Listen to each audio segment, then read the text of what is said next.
சிம்ம ராசி.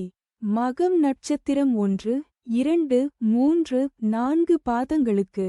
இன்று ஜென்ம தாரை தொழில் துவங்க ஏற்றது இல்லை. மனக்குழப்பம். இன்று முதலாவது நட்சத்திரம் தெஞ்சன். இன்று சந்திரன் பலம் 100% உள்ளது. பஞ்ச பட்சி. பலன். வளர்பிறை சதுர்த்தசி. திங்கட்கிழமை. அதிகார பட்சி தினம். இன்று ராசியான நாளாகும். இன்று செய்யக்கூடிய காரியங்கள் வெகுகாலம் நிலைத்திருக்கும். காலை 8:24 மணி முதல் 10:48 மணி வரை. நடை 50 விழுக்காடு பலமுறை.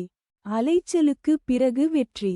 தங்கள் அன்பு குடும்பத்தினர்களுக்கும் நண்பர்களுக்கும் இன்றைய ராசி பலனும் நட்சத்திர பலனும் கீழே கொடுக்கப்பட்டுள்ள இணைப்பில் எளிதாக பார்க்கலாம்.